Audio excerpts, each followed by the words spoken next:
Welcome to the Russell Hant Show. We have Billy Garcia, the love maker, in the house. What's happening, Billy? Hey, how you doing, Russell? Uh-oh. How's it going for you during the quarantine? You still crazy yet? It's going pretty good. I'm staying busy. I'm staying busy doing a lot of the YouTube stuff, doing some top tens, doing different. Just keep everybody entertained. I think it's important. Also, we have Survivor. That's a positive thing. And every day, every Wednesday, we get to sit back, watch the show, then we can go live and talk about it. And I think it helps a little bit. I think Survivor and things like that. I see a lot of people rewatching seasons, so I think that's also a positive thing. They can go back and you're bored and you need something to do, get your mind off this crazy stuff, and watch another. Even though Survivor, I had to take me freaking Advil tonight. I was getting a headache. I know they were getting headaches. I had to take something because I was getting a headache. I'm watching it. I'm like, whoa. So we're gonna go ahead and start from the top. And right off the bat, we have Michelle sees that she's blindsided, sees she wasn't part of the vote, upset about it, actually calling everybody names at this point, and wondering why. She says they all knew I wanted to get rid of Wendell. Well, why didn't you? Why didn't she? Because I don't think that's what they really knew. Like, yeah, Michelle wants to get rid of Wendell 100%, then she would have been part of that, but she wasn't for some reason. Yeah, I mean, let's just be honest. I don't think a lot of Michelle's a threat, and the big alliance that's running the show right now are all the big threats. So, yeah, I mean, I don't think Michelle put two together yet and figured out what's the up on me, man. All right, sorry. I don't think Michelle is big. But now it's so bad. It's really bad now. Well, I can hear every other word, but we always, for some reason, we can't seem to get a good thing going on. Me and Cody, we look like we're fine, but you're in and out, man. Your internet right now is as bad as mine is usually. All right, let's see here. Somebody said you sound like you're auto-tuning over there. That's what it sounds like. So what do you think, Cody? Yeah, I mean, we'll see. I didn't put a ton of thought into it, but I think just like he was trying to say, I believe, where like the big alliance, the people that are making the moves didn't really need her number. And really, if she wanted Wendell to go so bad, she would have voted him out. Yeah, it's, to me, I said this last week, I do not understand why the focus is on Nick and Adam. I mean, they have so much, so much going on in that game, so much bigger threats than Nick and Adam, and all we keep hearing every episode is Nick and Adam. Finally, no spoilers, but you've seen the episode if you're watching this, they get rid of Adam finally. But we'll get into that more in a little bit. So, Billy, why are they concentrating on these two people that's really not that big of a threat? And they call them easy out. They're calling them easy out, but why are they doing that? Because all the threats don't want the hyenas to eat their bones, as Tony put it. Right. So if they're outside the alliance, then those are who you have to pick from. Yeah, because eventually, I don't know if they know much about Survivor, but eventually they have to go after their own alliance. I hear feedback somewhere. Somebody's watching this. But an echo, right? Yeah. And buzzing. It's distracting a little bit. It's not me. Not there. Yeah, I don't have my speakers on. I have my headphones on. Yeah. Yeah, I'll just say, that Tony's determining a lot, and he's just picking the people that are not in his alliance and finding excuses to vote for them. And that's really just some of it. Right. It seems like such a cycle where you can say, okay, the weak people aren't a target, so we need to vote out big threats, or you can vote off the weak people and just get further. Sorry, there's an echo. I Okay, can't really we think, have man. somebody has either watching something or doesn't have their headphones plugged in or something like that. Because I have a double echo here.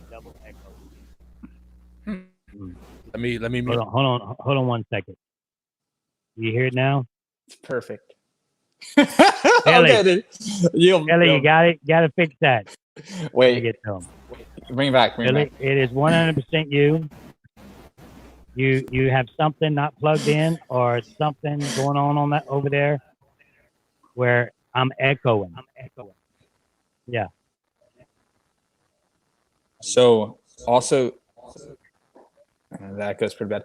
Oh, one strategy you can use that I switched to is just We gotta use an iPhone. But if you do switch to the iPhone real quick, use wired headphones. Text And then me when you get that, Billy. And then X out of the computer too. So don't have the computer and the phone at once. Then it'll throw it off. There, look. I think it's done. Hello? Hello? Yeah. Hello.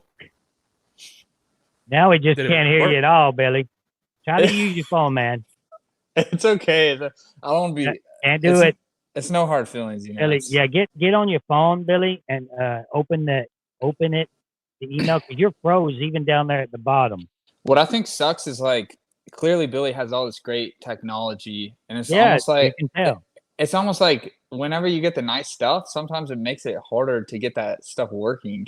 You've got your stuff down. Oh, I already know. Yeah, I'm getting it down. So now we see EOE, and we sometimes say Russell voted Billy out. Oh, he's coming back. No hard feelings. We just got to keep moving with this. He's gonna be back in a few minutes. Billy, drop his spoken. Oh, so what I was saying though is like, and I feel like even the 5 minutes they did where they're showing the chaos before tribal council, it's almost to a point where gameplay is so advanced that it's just a constant cycle of throwing names out, and it's not really, there's no obvious choice. Like you could have argued Adam had no one to work with, so keep him around longer. But then also voting him out gets everyone one step closer. So it's like, and it's random shuffle. It's not like, oh, there's 5 people that are going to work together to the end, no matter what. Like, and ultimately it was Tyson. They got rid of Adam. Now Tyson running around like he's doing all of a sudden.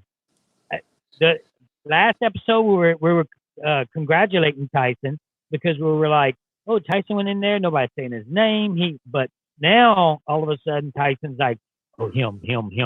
He changed the vote. You know, he got everybody to say Sarah.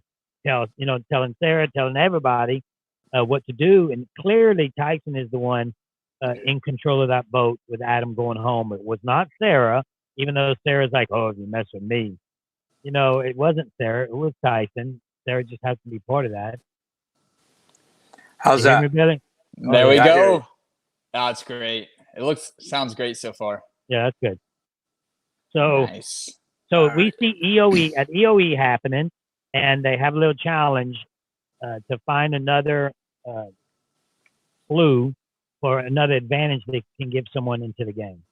So Parvati finds it, and it's funny because I've been seeing it. Everybody's been seeing Parvati not playing the game. And everybody's like, what is she doing? What is she doing?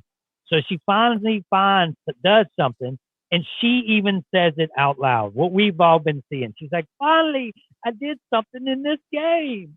Because she's obviously not playing. We're all seeing it. So she gets excited for finding to get the token to get somebody it's a coin that they flip back into the game. And she decides to give it to Michelle. What do you think about that decision? That's an easy decision.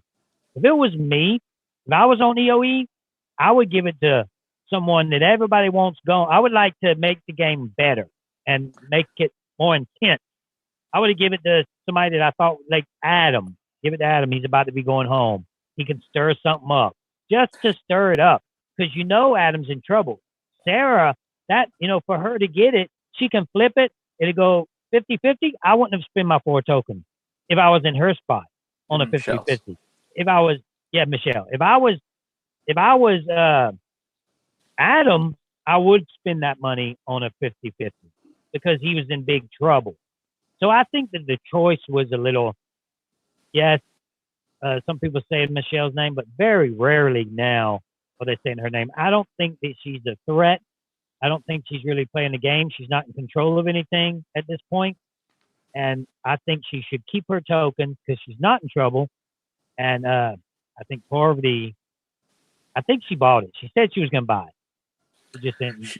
So she bought it, and Parvati's decision was purely based on finance. Who had the most tokens, and then she wanted all of it. She wanted the whole. So do they know though? Do they They can keep know track in who? Oh, they keep track by themselves, or do they have a list? by themselves. Okay, they have to know. Yeah, she knows she has the tokens. 4 tokens though. That was a lot for a 50-50 chance. That is. But I think Poverty took a chance because she wanted to spend the money on food, seeing how well it worked out for Tyson. You know, Tyson had some food right before the comeback challenge, and that was basically the difference between him and Boston Rob. So I think Poverty's just stealing the idea now from Tyson and trying to get some food in her before she has to fight back. Yeah, because it helped. It helped Tyson. We don't know when he ate it, what time he ate it. Like, we're a nutritionist. I have Libby on Libby Mondays, and Libby, she's a nutritionist, and she said she thinks it 100% helped. I can easily see it help because not only does he have this protein, that good fats that come from peanut butter, he has all the rice that he wants. So he has all the carbs. So he's getting his fats, his carbs, protein. So I think it did help eventually. First, I was saying I didn't think it did, but I think it helps a lot more than people realize because most viewers watching have never starved for like multiple days like that, or like are weeks into starving, which they're at this point in the game. And I was thinking about how because when I was on Stranded, I kept winning rewards where I got to eat, and then it would just help me win another challenge or perform better in another challenge. And like the reward challenges give, like that team that won the reward, I feel like has a huge edge in the immunity where they can perform much better than they would have if they didn't eat the reward. And in that reward challenge, man, Sophie is killing it. She's killing it. She's playing a great game. She's winning in the challenges, the puzzle parts of the challenges. She literally took over that challenge with Michelle, and she went ahead and finished it.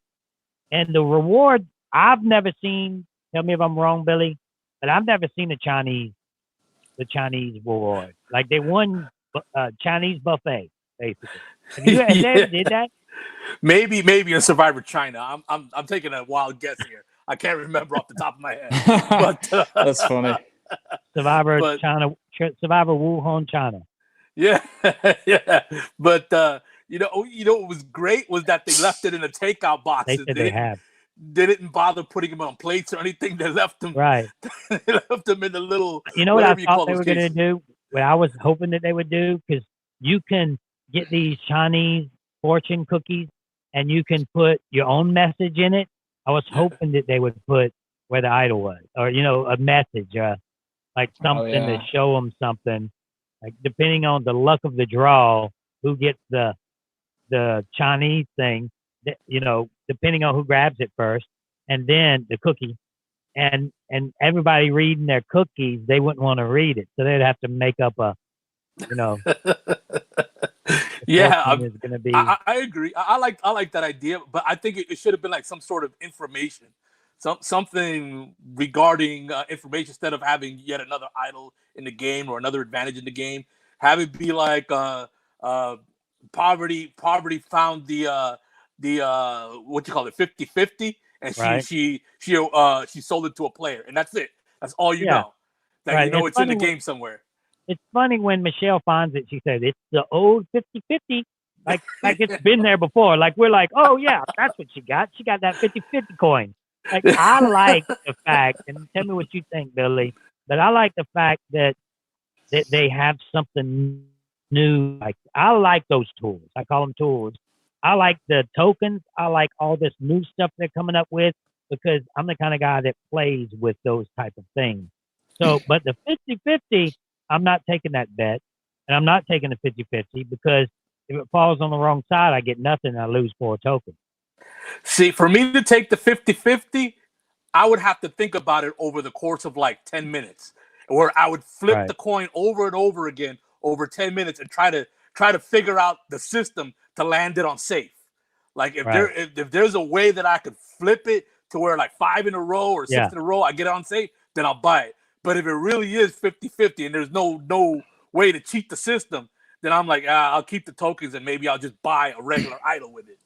That's interesting you say that, because when she was practice flipping it, I was thinking to myself, I wonder if she actually believes she can freaking control the outcome of flipping a coin, because it was clearly a 50-50 coin.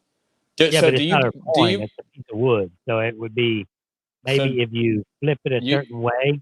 So you guys believe that you could control the outcome of flipping that piece of wood? Well, I come from New York City, where there's a lot of these coin games where there's the quarter game where you flip a coin and then the next person flips it, and if he matches it, he keeps your quarter. Like, that's literally a game that's played here in my neighborhood in the Heights of New York City. Right. And so from my point of view, I would say, yeah, you could figure out a way to do it. There's a certain technique that you would have to practice. But that's why I would say I would need like 10 minutes before I could make that decision. I couldn't make the decision like, here it is, read the thing, I'll make a decision. Like, I couldn't do that.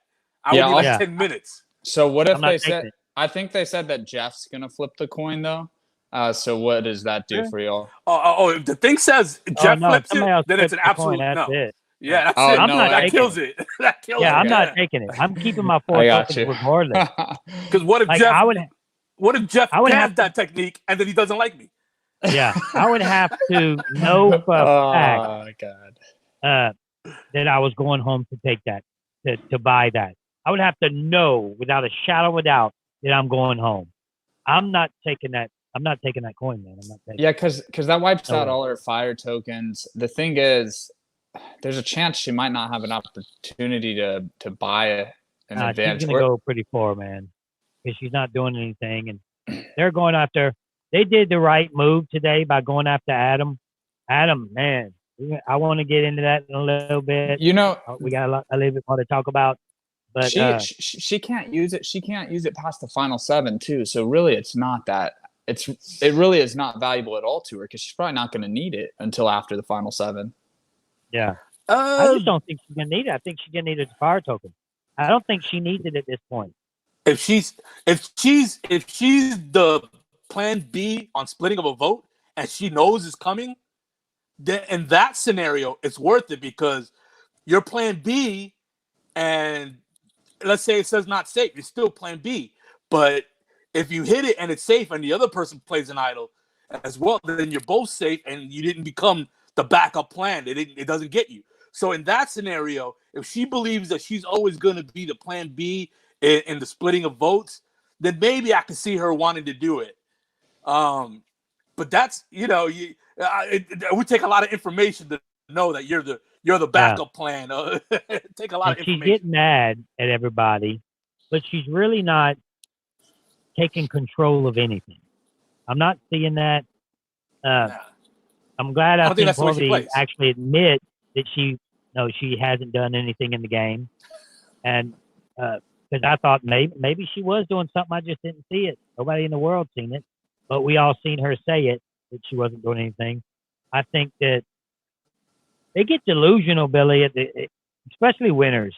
They think that they're in control of some things when they're not. Like Jeremy's not in control of a thing. He sat on that bench. He sat on that tree stump, that bench, and he changed his vote, not moving from that spot. I counted and watched him 3 times. 3 times, 3 different names. He was like, what? What? Like, he was just changing his vote as the wind blew. Every name that got thrown at him, I think he said yes to. Right. Yeah. So, no, you're right. He's not doing anything. He loves his bench. Yeah, he's not. I don't think that I want to be excited for the winner. I want the winner. I want to be like, yes, they deserved it. I don't want it to be, all of a sudden Kim wins and she she hasn't did anything, or a Jeremy, man, Jeremy's just not doing anything right now. If you call that a strategic plan, keep flipping your vote to whoever you want, as long as it's not me. It worked for Sandra. I just don't think it's going to work for him this time. I think that he's in trouble. Yeah, so long as Tony has his keep the threats together in place, I think that affords Jeremy the leeway to not have to be a decision maker, not have to be a challenge monster, not have to do anything. Just sit there and whatever he gets fed, he'll go along with. But that's so long as Tony gets his way. The moment Tony doesn't get his way or his plan gets upended, then all those people that he's working like the Pied Piper, they basically all get massacred. So so you're basically putting all your eggs in one basket by playing Tony's game. It's either him or bust. And Tony's playing though. Tony's doing what he has to do to stay in this game. I mean, we didn't hear Tony's name today. Again. He's the Pied Piper. I think that Tony, at this point, he may be controlling them without even them knowing it at this point. Oh, yeah, no question. I 100% agree with you, Russell. So, at the challenge, when they win the reward, we have Sarah. This isn't a bunch of newbies, guys. This isn't a bunch of kids out here. These are winners at war. These are experienced players. All that mess of you being, I'm just trying to be human, all that doesn't work in the game of Survivor. It just doesn't. And when you give away your advantage, you give away your spot to eat, then everybody's going to be, as soon as she gave it away, I said, bad move. That's a bad move. My son watched it with me, and I kept saying that's a bad move by Sarah before anybody talked about it, because I said immediately, he's like, why do you think it's a bad move? It's a bad move because everybody's going to think she did it for a strategic reason. And I don't care what she says. Of course she did it for a strategic reason. Because she ain't in this for free. And she just looks bad. And Tony tells her, what are you doing? And then he's like, you could get voted out. She's like, what? But for giving somebody yes. For giving someone your reward. Yes. She is that lost at this point in time. She had a great win, but she's that lost that she don't even understand how big a deal that was by giving that reward away. Yeah, she's surrounded by people that are starving, so giving somebody a food reward is definitely going to raise a lot of eyebrows. I'm a big believer that if you really are doing something outside of the game, something that's human, just between two humans and trying to be nice, it's always going to be something little, like giving them the nice spot in the shelter, or by nice spot I mean the dry spot. You could be a human and give something or help someone out without the whole tribe seeing, without everybody there seeing you do what you just did. Because when they seen me burn Jason's socks and stuff like that, they didn't edit the part of me actually giving him my socks and letting him. I was the big villain, so they didn't want none of that to be shown. But those little things kept me strong in the game. Those little things he was like, oh man, that's cool.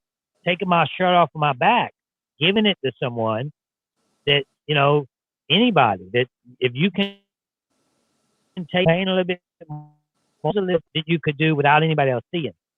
Her doing that and saying, oh, I'm just a little bit of human, being a little bit of, a human being in this game. It's like, no, it doesn't work like that.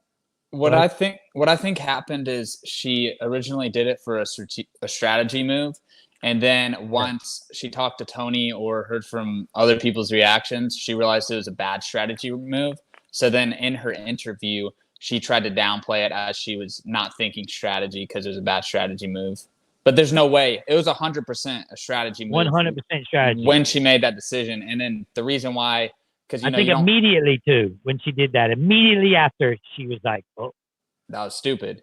That's a move that works like on the first 10 seasons. It works phenomenally. But it's the opposite now where everyone, if they had the opportunity to give up a reward for a social advantage in the game, anyone would do it. So when they see her try to do that, it just is like, it's just so not cool. And it's just such a rookie move, man, to do that. Back in the day, Back in the day, they used to. It was the honorable thing to do. Step down, take your sword, that kind of crap. Nowadays, it's different. It's not honorable. I mean, I call it a straight bad move. It was just a bad move. It wasn't. I can't even sit here and say, oh well, at least she gave her spot to somebody that was hungry. It's just these guys that's playing this game. They could care less. That's why Nick was like, I don't care. I'm voting her out next. Doesn't matter to me. I get to eat and I get to vote her out.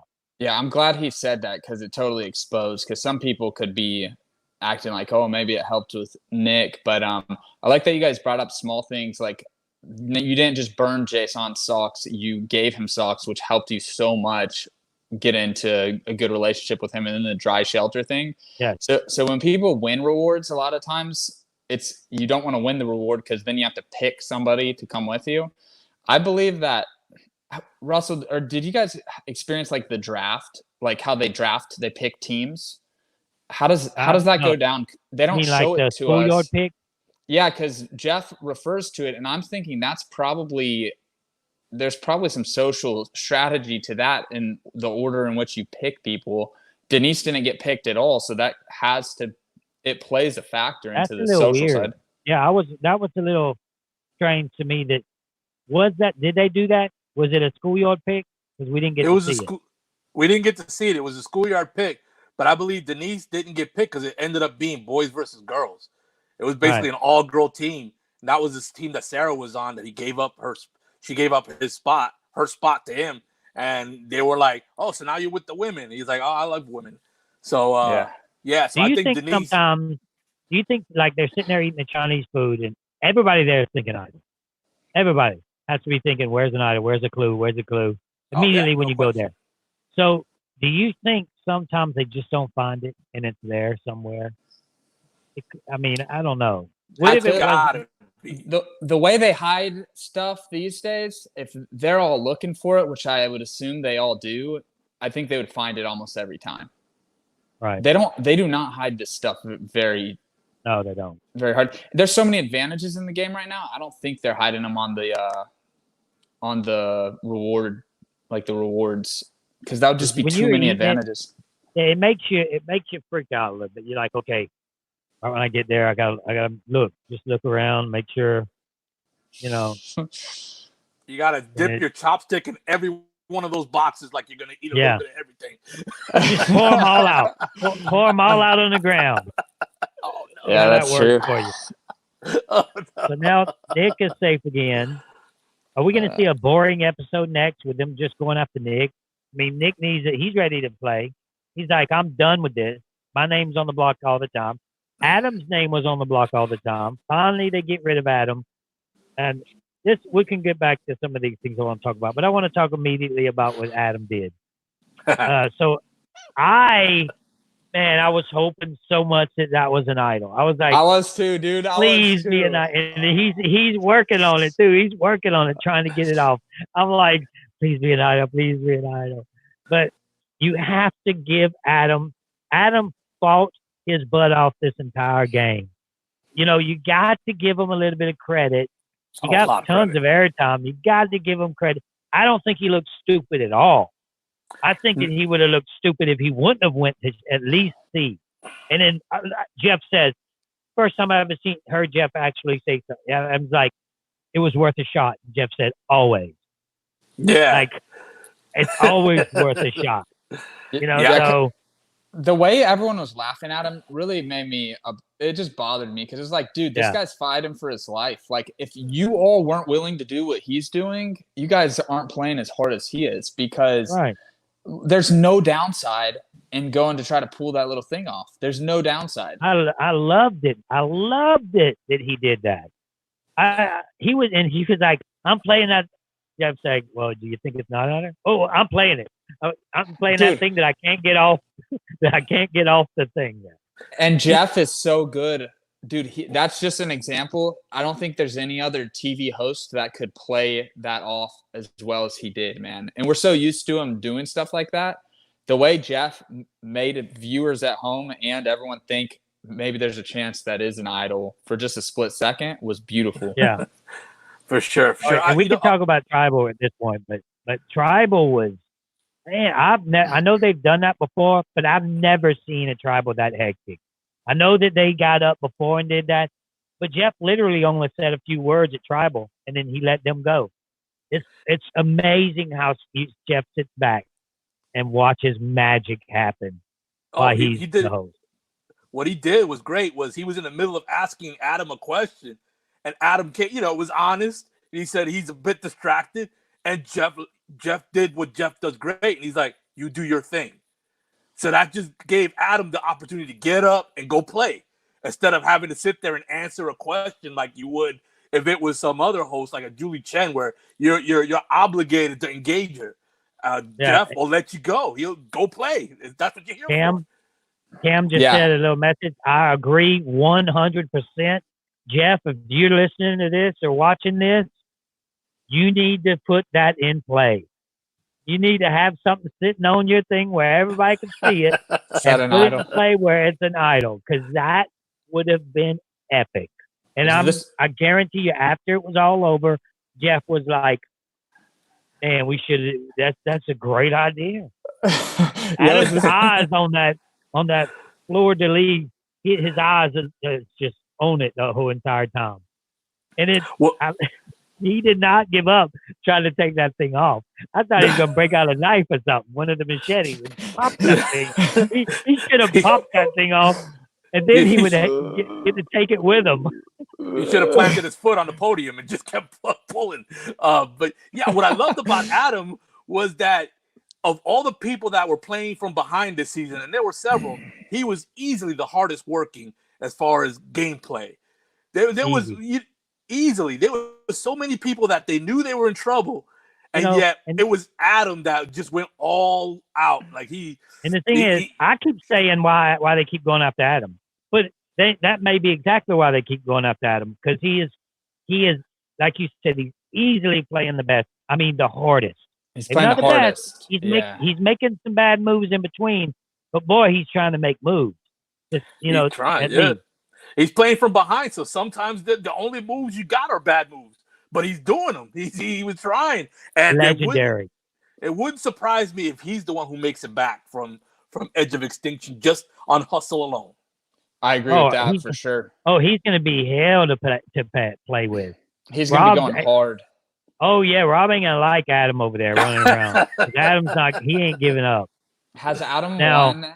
How does Adam do in individual challenges? He's not really the best at challenges. He's small in stature, but he's got heart. I don't know, but I tell you what, man. Maybe an endurance. I tell you what, this season, I might have to put Adam in the mix on the borderline of just becoming a legend. I mean, I think that Adam. No, dude. His win was really man, good. His win was really good, man. His mom literally died the week he returned from filming the season. That to me was one of the greatest moments that I've seen, where this dude, he wanted to go on he almost got on Blood vs. Water with his mom. They don't get on that season, and then he goes on and wins it just before she passes away. That's insane stuff right there. That's insane. Yeah, and then he comes back, and in his probably deep down inside, I know he's like, I'm winning another one for you, Mom. And he probably kept that to himself this time, but that he's thinking that. He's thinking that. But do you put Adam in the conversation? Because he controlled that tribal was his tribal. That was his deal there. Tom he's high end. To me, he's playing a terrible game. He's not wanting to talk to nobody. He goes up to people and he pushes them around just like Rob did. Adam was right. And to me, Ben is not playing a good game. He's he's pushing people around. Did you talk about me? I never understood why people do that. Go up to somebody and aggressively say, "What did you do? What did you do?" Instead of trying to slowly find out what happened. And I've never had to do that. I was always in control of the game. So, except for the third time I played, and I didn't have to do it then because I left so early. But to me, it's just a bad gameplay to go up to someone and aggressively go up to them like that.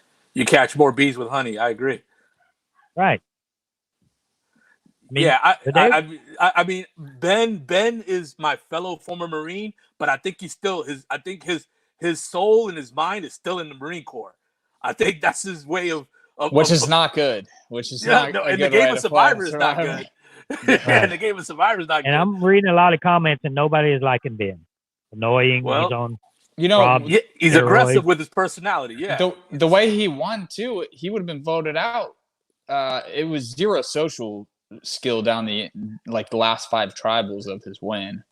He was just finding idols everywhere. He was hustling while the others were sitting around camp. That's how he won. I don't know about that. I really don't think they were sitting around camp. We're not going to get into his win that much, but his win to me was flawed. I'll just put it that way. It's flawed. Yeah. Because I think it was a little. But so Kim wins individual immunity. I was waiting for that to happen. Kim is a beast, and maybe she'll win the next one. And all of a sudden, she becomes a threat. Right now, she's not. She's actually trying to play the game a little bit. She's trying to get rid of Nick. She says, "I want Nick gone. My plan is to get rid of Nick," but that didn't happen. So I always take that into consideration when people say, "Oh, did they play a good game?" I always take into consideration is how often does their plan actually work.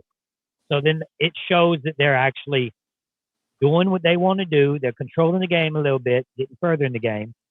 And Kim, she wanted to get rid of Nick. That didn't happen. But Tyson wanted to get rid of Adam. So that's why Adam went home. And I think that at this point, Tyson is starting to go right back to his old style of playing when he started the game. Yeah, Tyson's always been a bit on the sneaky side as far as his gameplay, and it's been hit and miss over his career, but it definitely hit on this one because there was a lot of names being thrown around, and it was the name he threw out there that stuck. Right. So right. Yeah, so you got to give him. I agree. You got to give him credit. It was sneaky the way he credit did for it. the move, but if he keeps playing that aggressively, I don't know if that's going to work out for him. The way he brought it up, like I said, it's hit miss. Right. It wasn't like he was overly aggressive. We saw him in the episode say the name, but it wasn't like I didn't feel like he was pushing it super hard. It just was. He just shared information, and that led to what happened. And there's probably a ton of other people that were saying Adam's name. They just chose to show the clip of Tyson saying it, giving him the credit in the episode. I don't know. I just think when Tyson's at his best, he's a smooth operator. When he's not at his best is when he's trying to force something to happen. And in this particular episode, he was a bit of a smooth operator, and that he waited for the right moment. Then he had a seat again with the right people, and he put the name out there. And as we saw, like Jeremy was saying yes to every name that got thrown out there. And right. Yeah. So Tyson made the move well this go around. Can he keep doing that? Is he consistent enough? I would have to say history says no, that he's not consistent. You know, he's smooth one round and then he's not smooth the next round. But this is an all-winner season, so maybe he can get away with not having to be the one making the move every round. Yeah, I think there's so many people that are very talented and like strategic and all winners. Like, I don't think anybody can dictate the outcome of a vote every single round. But I don't know if you guys caught who voted for who or know who voted for who, but I feel like Jeremy, Tyson, maybe Tony and Sarah, I feel like there's a core group that's controlling the outcome, and they might ride it to like Final 5 or something. Yeah, right. The Threats Alliance is what I think what Tony's been, which is good for the viewer. So good for the viewer, because if we see all the threats go, which we've seen a lot, we saw a lot go earlier in the season. Man, it can really suck down the stretch. So I'm glad they're doing it. I think Jeremy, I felt like when I was watching Jeremy, is just the way he's carrying himself. I feel like he's really chilling out there. Like I couldn't see them targeting him, and I was like, man, like it would be nice to be in that position that he's in, where he's not really sweating right now. He just says whatever they want. At this point, he does not have an alliance. I don't know if anybody has an alliance, to tell you the truth, because everybody's like, even Kim was like, oh, okay. whatever you want. Like, oh, it's changed. All right, whatever. And that's another thing. Is this season, it's like they're not. You don't see a super solid alliance anywhere, and especially with Jeremy. He's ready to just do his thing. He's not friends with anybody. I would say Jeremy's probably his vision at this point in the game would be to ride behind Tyson. He likes to have somebody like leading his way, which is a really good strategy too. But I feel like that's probably what his mindset is in this moment. Yeah, and then Jeremy's the meat shield kind of guy. He wasn't. So what happens when the meat shield is the one that gets rid of you? What happens with Tony, the meat shield, all of a sudden gets rid of you, wins the last 2 immunity challenges, ends up in the final 3. Tony ends up in the final 3. You got to give him the win. Man, he's playing a great game. Not to mention that he was. The beginning of the season, who do we say? Who do we say was going to go home? We said Rob, and we said Tony, Sandra. Those are the names we said. And here's Tony. Tony, I think Tony does have an alliance with Sarah, and he's keeping his word with her, as his ride or die. Oh, 100%. Let me ask you guys: did you notice that when the chaos began in Tribal Council, that the first person who got whispered in his ear was actually Jeremy? So I think people are feeling very comfortable around Jeremy and being the first person that they go to when they drop names. What do you guys think? Right. Yeah, I think Jeremy is the center of. Seriously, like I know it's not a ride or die to the end alliance. Maybe it might be, but what they were calling it the poker alliance. Tyson and Jeremy probably are going to vote the same way for the foreseeable future, as in like the next 4 tribals. Well, Kim probably was part of that alliance too. So all of a sudden, we have 3 of the poker alliance people that's actually still there. And then really think about it. And then you have Tony and Sarah. Tony and Sarah are connected, and Sarah and Sophie are pretty tight. So right there, we've named about 5 or 6. Those 5 or 6, they could turn back the clock, old school style of play, and say, "Look, let's get to the final 6, and then do whatever. Like all craziness can ensue." It wouldn't be a dumb move if they did that. I feel, because it gets them to the final 6. Right. Especially if they have advantages that they can bust out, or if they feel like within that group they have a fair chance at individual immunity. I mean, all you can ask is to get down to the end. It's going to be pretty random. Yeah. Well, let me point this out to you. I think that might be happening organically, because the people you mentioned, let's see who was left out. We saw that Denise was left out of the schoolyard pick, so she's on the outs. We saw that the names that were being thrown out there were Nick and Adam, and Adam's gone, so Nick is on the outs. And then Michelle, she's been complaining that she's been left out of all the votes, so she's on the outs. Yeah. So I'm thinking that maybe what you're saying is happening organically. Like nobody's sitting down and saying, "Let's form this group." I think it just did. And it's probably better that I think at this point they probably all know, okay, we're all going to vote the same way as it stands. So like they don't need to verbalize, "Hey guys, do you want to lock this in final 6?" They can kind of just keep letting it happen. And like the names that we heard tonight are going to probably be the same names we hear next week, as long as no one makes a huge splash and tries to like, let's name our alliance. Let's solidify this. Just let it keep going. Well, I give I do a player's performance on YouTube after this episode. I'll probably do it tomorrow. And I give the Russell crown out for who played the best. I'm not going to say who I think played the best, but I'm super curious because it was so crazy. Who do you two think played the best this episode? This one episode, who played the best game? Who do you give it to? I would say Tyson for me. And if I had to bet on who's most likely to win, I would say, I mean, some of the girls I feel like are positioned really well because they're not going to get targeted anytime soon. But I really think Jeremy is in a good position. I mean, that can change next week, of course, but I would give it to Tyson just because he And again, like, who knows who really brought up Adam's name first and stuff. He got credit for it in the episode, but that's all we can go off of. So I would give it to him. Right. Yeah, because it was such a crazy episode. Usually you hear 2 names that they throw out there. Well, we heard 4 names. Like, they didn't just say Nick and Adam. They started saying Sarah's name. I think they even said Tony's name once or twice. So, we was hearing everybody. They're going after everybody. It's crazy. Yeah, as much as I want to give Tyson the credit as player of the episode, because everything that's been said about him, I 100% agree with. I want to give Tony the player of the episode just because how he reeled in people, especially Sarah, who's like his number one, his ride or die.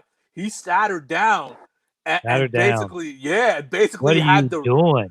Exactly. He had to reel her in, shorten the leash, however you want to call it. Shorten the leash is a good way to put it.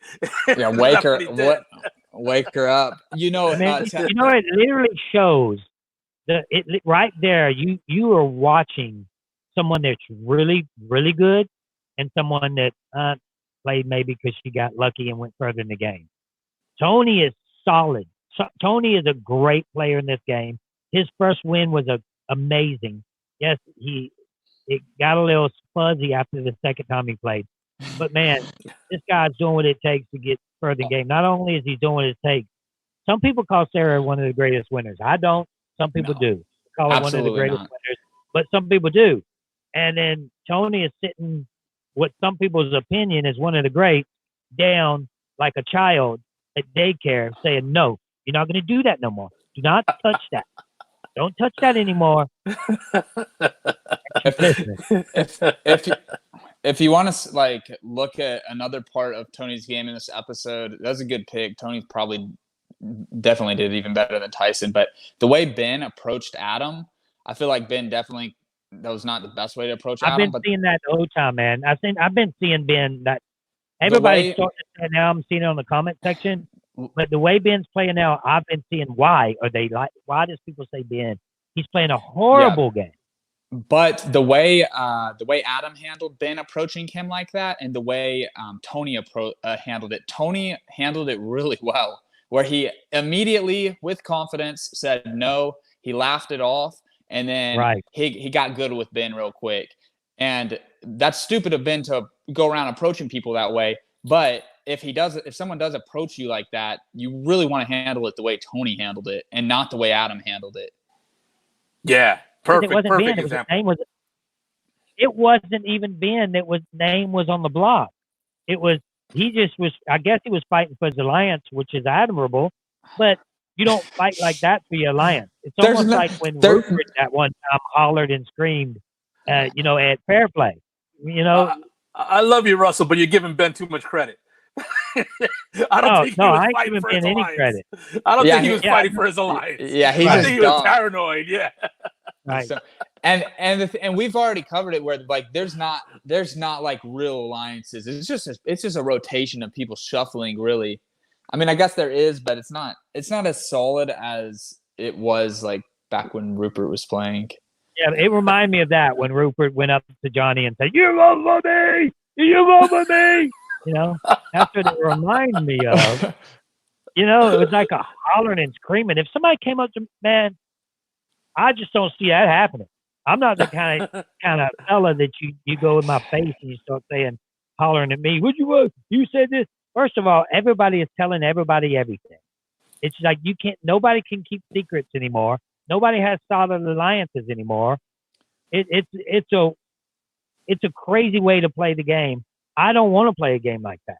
The way they're playing, I don't want to be a part of a game like that to where you can't even trust your own alliance. Everybody's flipping on everybody. Sorry. I was just gonna say, do you think it's like blind man's bluff, where everybody sees your card but you? Like, do you think it's blind man's bluff? That's what it feels like to me. it does, man. It's gotten to the point where there's a lot of randomness in the game just because everybody is playing like a strategic game. And nobody's going to go on to Survivor, especially a winter season where they're not. So you do need a lot of luck, and there's a lot of randomness, which kind of stinks because I believe that it is a super fun season to watch, but also it would be super fun to watch a live stream of this or watch like a lot of extended scenes because Oh, I feel like as the viewer, especially this season, but also every season in modern day Survivor, we just don't get enough information in 42 minutes. Like we don't even get close to, and I struggle sometimes. Like I've done recaps with you, Russell, on Big Brother, and it's so much easier on Big Brother because I've seen the live updates. I know exactly. With this, it's like right. who knows, man? It's kind of overwhelming, and I feel like there is so much randomness. Yeah, we need 90-minute episodes for Survivor. Yeah, they need to bump it up, especially what everybody's going through right now. If they bumped it up, everybody would watch an hour and a half of Survivor. Yeah, dude, sure. and I feel like sure. I wonder what the ratings are on some of these other shows they show, like the show they show right after Survivor and stuff like that. Because I do feel like these reality TV shows like Survivor, Big Brother, they have large followings. I don't know. I mean, they maybe have loyal they followings. Yeah, no, they have very loyal followings. Right. They can count on these numbers season in, season out. So I agree. They talk about it. Everyone's switching to watching stuff on streaming stuff on apps, and for networks, they get paid off of commercials, obviously, but they get paid off of how many people tune into the live show. So they get more credit for people that tune in live. So like live sports are big, pro wrestling's big, stuff that you watch live. Like Survivor's a show that you watch live. So I feel like they could easily get another hour, but I don't know. It'd be nice. It would be nice. Maybe it would be. And not back to back, but just do 2 episodes a week or something. I don't know. Maybe that would throw off the format, but wow. Yeah. I think a 90-minute episode would give us more gameplay, would give us more character development. It would enhance the episode, and then we would also see more of the challenges. It in every way it would enhance the episode. Yeah. So, yeah. So let's talk a little bit more about since we get to the end here about that tribal council. Oh. That was I thought it was epic. I was like, yes. How, and everybody's trying to save their life and stay in the game. You have been there, still arguing with poor Adam. That's all he's doing the whole time, arguing with Adam. Those two been in each other's throat from the get-go. It was on the same tribe when they split them up. And I was like, when is Adam going to go after Ben or Ben go after Adam? One of the two. And then we see now, I guess Ben vote for Adam because he said he wasn't going to? I think he had to have. Yes. He had to have voted for him. Yeah, because there were only three other votes that weren't Adam. Two were on Nick, and one was on Sarah, which is Adam's vote, I believe. Yeah, and Ben was pretty like openly pissed off at Adam at Tribal, and I just don't see any. I think Ben really did not like it, and he's not liked Adam all season. Really. We need more. We need more episodes, more time. We're just not getting enough because it's confusing what's going on. What has happened with Denise? How come all of a sudden we don't see her? We don't see Denise doing pretty much of anything. She didn't even get picked for the challenge. So we have to think Denise is one of the ones that's on the out. It's really crazy because if Denise could go under the radar, because she's so irrelevant right now, she took out Sandra. So she can really use that in a final speech. So it's interesting. She might not be positioned horribly, but I do think, like as we covered that group that we mentioned, I do think they're going to pick people off. But we'll see. Did anybody know anybody on the chat know who Nick voted for and who Ben voted for? I mean, did Nick vote for Adam too? Yeah, I think he would have had to. Sarah. They showed that Adam voted for Sarah. Yes, of course, they're going to show that. So Ben voted for Adam. They're saying he voted for Adam, which I think is correct. Sounds right. It had to be. And Nick voted for Adam. Yep. Where do y'all see the vote? Where did you get to see the vote? When he's giving his exit speech. Oh. They always show Okay. the votes right there. Yeah, that's where they show all the votes, and then they show him I on didn't his see it. way to I never see it. I waited. I didn't see anything. Oh no. Yeah, So, it's yeah, it's right after the next time on Survivor, and then Okay, comes the so exit back speech. to Adam. Do you think that Adam just opened the gate for another time playing? That's a great question. He was definitely entertaining. I could see why. I could see them bringing him back, Yeah. especially in an all-star scenario, as opposed to the only two He's players likable come too. back. He was likable. Yeah, he was likable. He was entertaining. He was aggressive.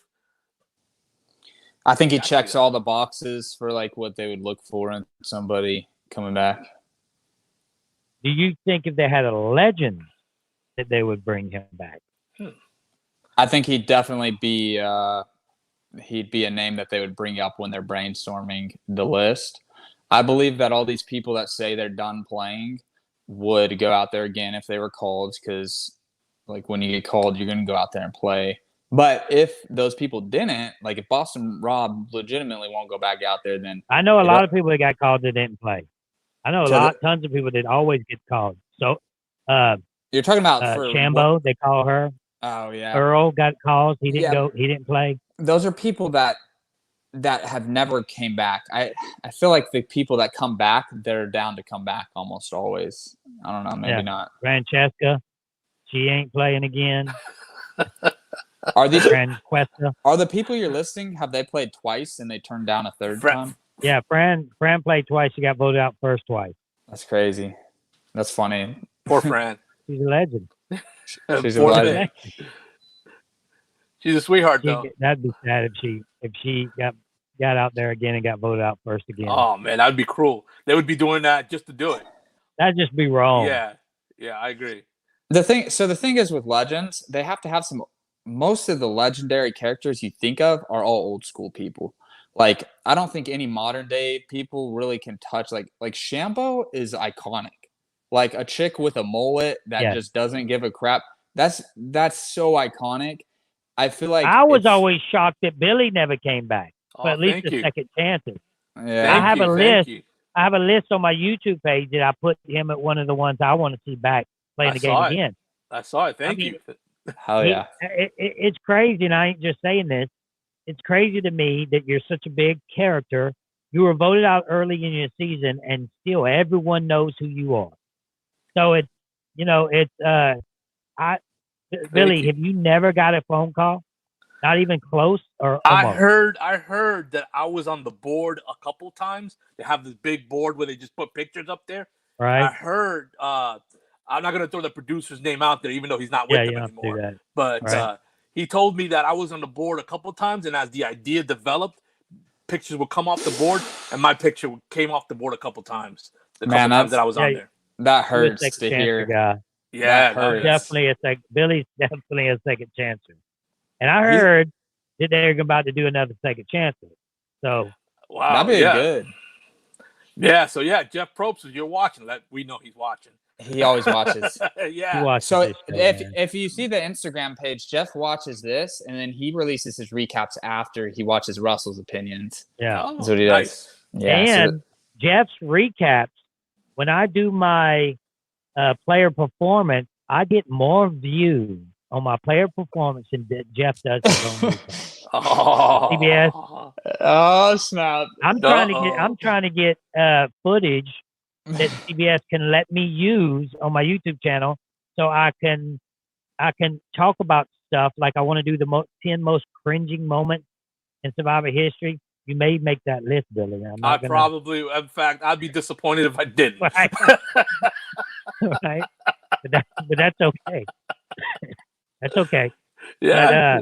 But, I want to get it to where I can talk about these things as it's shown. No, as you're watching it. And CBS, they don't want to give me the footage. They don't want to release it to where they constantly just block it, and I get flagged by YouTube, even if it's footage of me. Like, come on, Oh wait, I remember I have an old school contract. Yeah, but you do too. Where our name and images like of us on the show, like we co-own it with them. They can't not let you use a picture of yourself or a video of yourself. Right. Oh, they can't. Yeah. I didn't know So that. I didn't yeah. know. So you can use your own. Yeah, Of me yourself. You talking. just can't use somebody else. Like let's say I can't use footage of Yule, but I could use like of myself. In fact, I have like in the past I've released like merchandise with like pictures of me on Survivor on T-shirts and stuff. This is back when we used to make money off of Survivor, way back in the Right. day. Yeah. But yeah, That's crazy. And they were aware of it. They were aware because I just I had the cojones to tag them on everything, hoping they'd retweet it or whatever. Yeah. you know. Right. So So, all right. can- So Adam goes home, guys. I was upset. I wanted that to work. I wanted him to at least get that thing off the damn. At least get it off, man. Get a stick. Get that dang Florida Lee thing off of there. He was struggling to get it off. I was like, get that thing off somehow. At least take that home with you. At least he deserves to have that. Yeah, like I said, he should have put his foot on the podium, grabbed it with both hands. And Jeff was just looking at him, not saying a thing. Jeff just Dude, looking. when he first mentioned that, I was telling my wife, like, it does not look at all like it would be an idol. I know it's the same logo, but like, what are you gonna do? Like, unscrew it? Like, it's not. I don't know. Maybe it could have been if they like drilled a hole and then you pull out a necklace or something. Yeah. Yeah, you know what? Once he couldn't get it, I was kind of hoping he would start looking around anyway, start turning things over, look underneath his Just little look bench. everywhere. Yeah, might as well. Fuck it. I'm just gonna look So everywhere now. ton of them, man. Ton of them have advantages too. Ton of them have advantages. I think Sarah has. What does she have? Sarah has something. Nobody is using anything. Jeremy has the walk away thing. They have a few. That Sophie has an idol. I think Sarah has something. Yeah, I think we might see Advantage vote. Apocalypse again, like the one that got Sari out. I think we might see something like that Right. play out. When the 50-50 was purchased, I was thinking the advantage apocalypse would happen, and it would be nice to have that. Like if they all get busted out at once, but I think they've staggered the deadline to use a lot of these. I Maybe mean, to Sarah was prevent that, I don't know. to me. Sarah almost was in trouble. At least her name was said out there, and she had to steal a vote. Yeah. And she was so confident, especially with all that going on, that she didn't use it. Nobody used anything except for Adam. He tried to use something. It wasn't his. They tried. I think there will be a domino effect too. Once like two people use advantages, then it's almost like if you got an advantage, you got to use it because you at that point it could be anyone. Oh, it's happening too because Kim has an idol too. Yes, it's going to be a domino effect. We're going to see something. I can't wait for Kim play her idol. Sophie plays her idol. Jeremy gets up and walks away. He gets his leave. Jeremy just goes home. He's like, all right, too many advantages. I'm out of here, guys. I'm out of here. At the camp. And then Sarah steals a vote. It still doesn't help her. She still gets voted out. Hey, let me ask you this. To steal a vote, you have to play before the vote, obviously. What if what if it gets played on Jeremy, and as soon as Jeremy hears he's going to get his vote stolen, he gets up and leaves? Then there's no steal a vote. So Jeremy can leave whenever he wants? Jeremy can leave whenever he wants? I think it's before the votes are placed. So until they start voting, he can't. He can leave. Dude, that's a really good point. After the vote, after the vote, he has to stay. Yeah, he has to stay. Okay. I want that to happen now that you bring that up. Yeah, so if she plays a steal a vote, this is before the votes are read. He can still leave. So if it gets played on him, he can just get up and go. So we have some epic stuff that could happen. That'd be awesome. We have some good stuff that can happen as the season goes along. Great. Everybody still has their advantages still in play. Nobody used anything except for Denise, and then she only used an idol. Well, she used two. Wasted one, but it saved her. But we only seen that one advantage played at Tribal. We haven't seen anything yet played besides that. Oh man, the more I'm thinking of this, the more we can get the opposite of advantage Oh, apocalypse. and what if Michelle flips the coin and gets the Not she's not safe. safe, but no, Oh, just no. the opposite. Let's say everybody's advantage fails. they go to play to steal a vote on Jeremy. Hey, wait, He so gets Jeff up and leaves. Jeff uses it right there at tribal? And then Does Jeff flip that coin at tribal? I think it'd have to. I think it's at tribal council. She says, "I'm gonna play my thing." Wow. And then Jeff just goes like that. Are you safe or not safe? And let's say it comes up not safe. So now we got two advantages that didn't work. I didn't know that he did it at tribal. I was taking notes, but so she plays it, gives it to Jeff, and Jeff sits there and about to flip it, and everybody's like, "Oh no, I'm playing my idol." Jeremy gets up and walks. Kim plays her idol. Sophie plays her idol. Goodness. And then Sarah steals a vote. Somebody else has stuff. Who else has stuff? Yeah, I think the people that are in trouble are the ones that don't have stuff anymore or never had stuff. Right. I think the people that have stuff are the ones in control. Oh, are we missing anyone? We have Kim with an idol. We have Sophie with an idol. We have Sarah with a steal a vote. We have Jeremy with a walk away. We have Michelle with a flip a coin. Like, I feel like we may be missing something. I'm just worried that Tony seems like he doesn't have anything. He needs to get something. Tony doesn't have nothing. Oh man, the best player in the game might go just because he's the only one that can go. He's got to win individual immunity that night. Yeah, you have to have that. Yeah, and then fire tokens everywhere. So I'm enjoying the season. I think this was it. I love the tribal council. I was pulling for Adam. I love the fact that Adam's still playing. I think I think because of what we just seen, his performance puts him in a category of we will see Adam again. He's just fun to watch. He seems like he's a trustworthy guy, but nobody's trusting him. Even though, he did make a few mistakes, try to do some shady things, but he's just trying to play the game. I think once you pull Adam in and then you have him like a solid alliance, I think maybe he could be.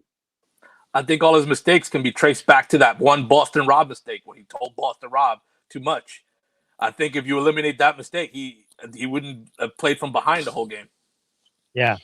Well, they wanted him gone episode 1 when he disappeared in the woods and they said he was looking for an idol. So they wanted him going right off the bat. True. That's true. So, he's hanging out with Denise.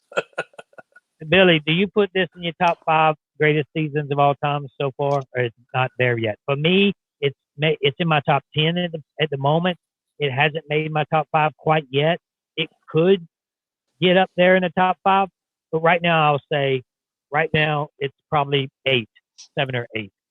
Yeah, I would put it in my top 10, and it'll come down to how the season finishes.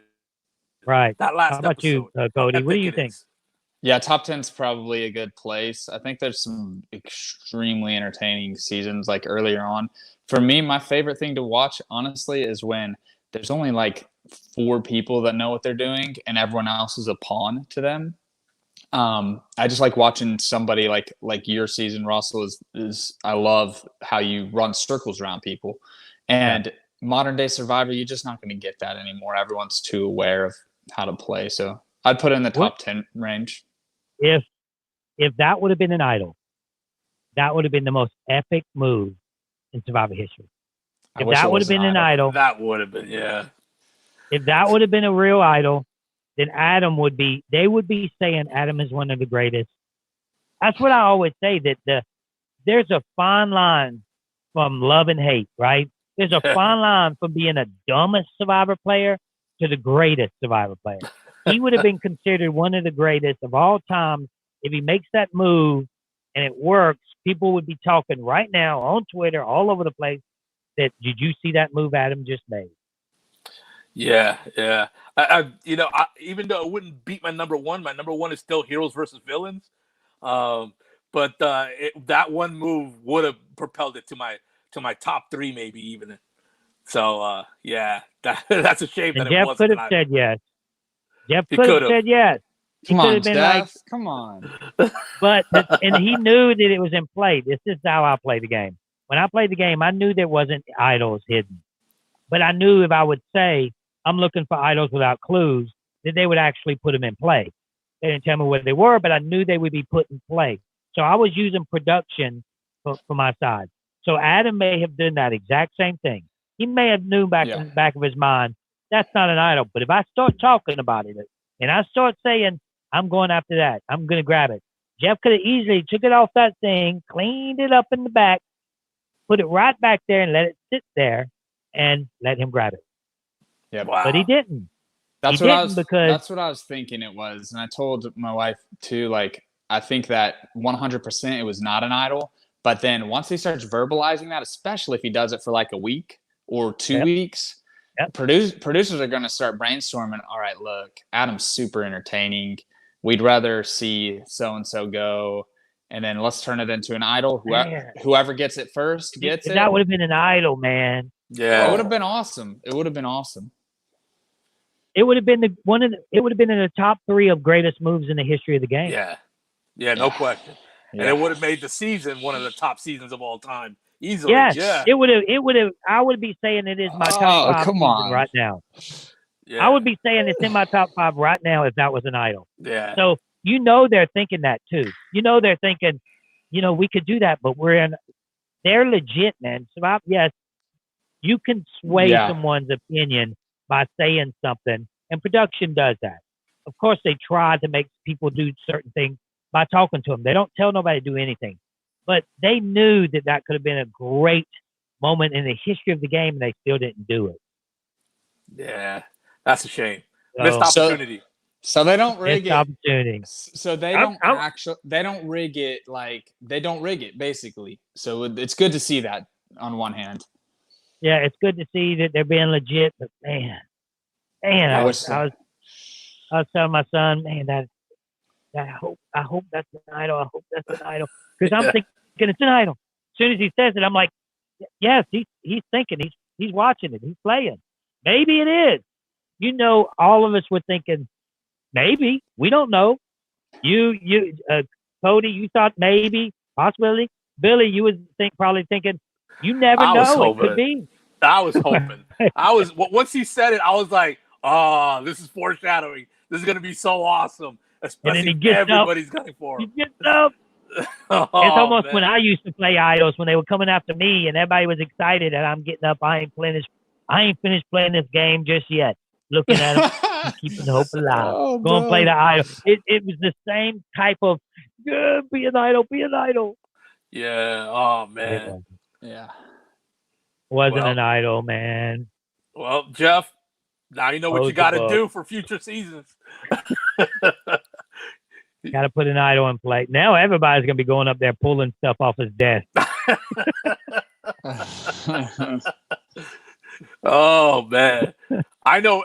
If I ever play again, the first thing I'm going to do is that little stump that everybody sits on. I'm going to feel underneath it and then sit. Right. You think if he would have stayed in the game, if they wouldn't have voted him off, that he would have been even more of a target? I thought that their reaction was, wow, this guy's a spaz and he's stupid. I liked it, but I felt like the players in the game were looking down on him for it. I hope they didn't really think that, man. I hope they really didn't think that. I hope if they did, they're back home now watching it, thinking otherwise, saying, man, he's working it. He's at least trying. Nobody else stood up grabbing Jeff's desk. Yeah, I saw him as a hard player, hard-nosed player. And yeah, I do think he'd have stayed a target because he's not in that big group. But I also think that, anything could happen. So just by surviving one more round, who knows? Who knows if you might find a crack, or might find an advantage, might win an immunity. Anything could happen. So yeah, I would have liked to have seen that was great. He did the right thing by at least going for it. Yeah. Always. Jeff said, always the right move. When he said, I tried or whatever he told Jeff was like, always. That was his comment. So guys, keep hope alive. Keep trying to play the game of Survivor, if you do play the game of Survivor, always go to Jeff's desk. See what he has on that thing. One day there's going to be an idol there. One day. One day. All right, guys. Well, Billy, we appreciate you coming on the show, man. We had a little hiccup my at the pleasure. beginning, but we got your professional setup was great. It looked great. My professional setup is specifically set up for Skype because that's where I do a lot of the stuff. And so for me to reconfigure it for what we're doing here, I don't have that kind of technical knowledge. Yeah, because I got all kind of stuff now. It took me a little while to get it right. I mean, we do go in and out every once in a while, but it seems to always be our guest and not us. Right? It's never. Dude, that's what I'm saying. But now we have an alliance, Russell. We just play right. No, we recovered. We blame everybody. We recovered really quickly, and that was commendable. Yeah. Thanks. All right. Well, I liked the show. I thought it was amazing. I pulled an advantage out and I played it, and that's how I survived. Yeah. Yes, sir. Yes, sir. You was about to go home and not be able to get that thing off the desk. All right, Billy. Well, I appreciate you coming on the show, man. Later on, we're going to do this again. Absolutely. Hey, hopefully Thank you. You get that second chance. I'm pulling for Billy's second chance. You guys need to pull for it too. If you have a Twitter, then at Billy Garcia, at Jeff Probst, at Real Billy Garcia, at Jeff Probst. Second chance, Billy deserves it. Because I promise you, Jeff looks at that. He pays attention to his Twitter. And if you haven't subscribed to the show, please subscribe. If you want to be notified, hit the notification button. I have a few things coming out. My player performance is coming out tomorrow. Cody, what you got going on? Anything? Not really. I got a YouTube channel too. Maybe, I'll drive out to you soon and we can make a vlog, do the tiny house or something like that. Yeah. Right now, I can't even get wood for it. That's why I ain't going to Home Depot or Lowe's. I just ain't doing it. Maybe you could. Everybody is at Home Depot at Lowe's. Like everybody is there, and I'm like, I'm not. It's just too much of a risk. I guess. Dude, just send me and spray me down with Lysol or whatever when I get back. I can be a runner for you. I'll sacrifice I'll take the risk in the name of the tiny house because that thing needs to be up and running for the summer. Right. All right, guys. Well, appreciate you watching. Like I said, subscribe if you haven't subscribed yet. We got a lot of exciting things coming. We got Libby Mondays. That's fun. And we may have Billy Sundays. Never know. All right, guys. Y'all have a good day. Appreciate you watching.